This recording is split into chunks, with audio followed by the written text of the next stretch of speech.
First question is from Georgie RX. What are the most effective abdominal exercises? All right. It depends what you mean by effective. So effective for stability, effective for performance, or effective for aesthetics. And by the way, when it comes to performance and stability, this is very individual because what one person may need to improve their performance or stability, another person may not benefit much from. For example, you could do exercises where you're stabilizing, and then there's other exercises that actually work the abdominals through flexion and extension. But let's talk about aesthetics. I think that's an easier question to answer because the other one is so individual, right? When it comes to aesthetics, what you want to do is you actually want to build the abs because they're muscle like anything else, right? All of your muscles look better as you build them. Of course, to an extent, right? At some point, which is almost never happens, your muscle gets too big. That almost never happens. So pretty much when you're talking about aesthetics, what you want to do is develop the muscle. How do you develop a muscle most effectively? Through a full range of motion and with load, right? So one of my favorite exercises to do for abs is like a slow sit-up or a Roman chair sit-up with resistance or a leg raise done properly.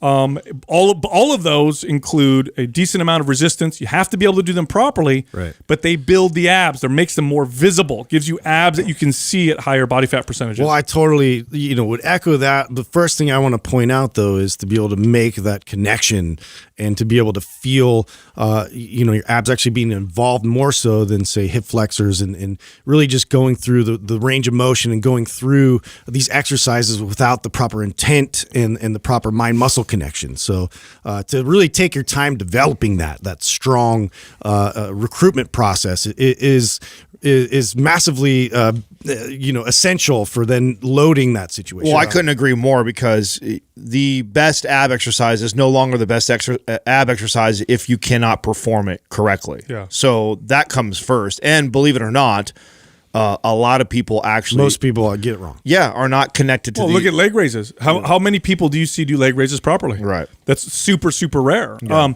We have to understand what the abs do, right? So the abs attach at the rib cage. So think of your rib cage, the bottom of the rib cage and the pelvis. And when they contract, it brings the pelvis closer to the rib cage. So literally it's rounding the lower back.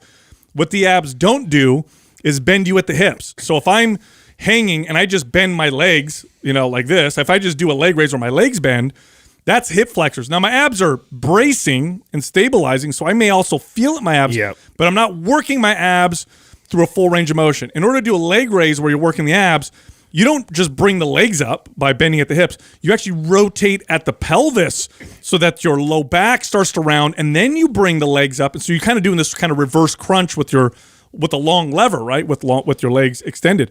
It's not, the abs don't bend you at the hips. And this is the problem. People think if they're bending forward or bringing their legs back, that's abs. Not true. That can be very much just hip flexors and no abs at all, or just to stabilize. So, I mean, going back to what Justin and you both said, I think that the prereq or the first thing is to get really good at it. So I love like a perfect setup and learning how to articulate every vertebrae, right? Like really slow and controlled. Like get that down really well with just your body weight. Then when you get that connection, you understand, oh, okay, this is how I'm supposed to be doing every ab exercise, right? Because that's what you gotta understand is that when you do that perfect setup and you try and roll the spine up off the ground like that, that's how every ab exercise should be performed, no matter whether you're in a machine or hanging or whatever. And then it doesn't take a lot of reps. No. It doesn't even take a lot of added weight. No. Like, it's really intense. Oh, it's your body weight is tough to do 10 reps like that. I mean, that's really, really tough. But then you get good at that, and then you load it. And I think that's probably one of the most underrated thing for abs. I think abs were taught. I mean, as a trainer, I did this. I taught abs, circuits. Yeah. And 20 bike abs and bicycles rotating. Because they can take a beating like that. But if you actually, and you'll feel them burn, right? And you'll feel the burning sensation. So you think, oh, they're working. I'll get sore from it. But if you actually learn how to really articulate the spine like that, and then load it with some weight for 5 reps, you'll watch your abs. Well, it's a muscle like any other muscle. So imagine now we're talking about biceps. Forget abs for a second. So we're talking about biceps. What if you were like, hey, look, I want my biceps to look really good. I would like nice shape and sculpt, and I'd like really nice biceps. And your trainer goes, cool, here's what we're going to do. 5-pound dumbbells, and you're going to go like this real fast.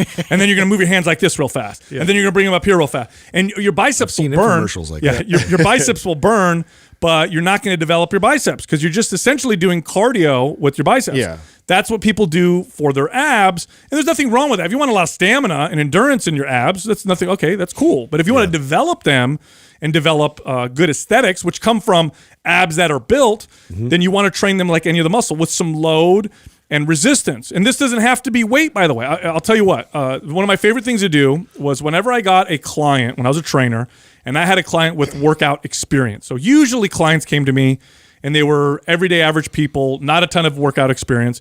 But every once in a while, I'd get the guy or girl that would hire me that's been working out for a while. And especially once I got more established, right? As I got more established, I had more experienced people seek me out because I developed a name for myself.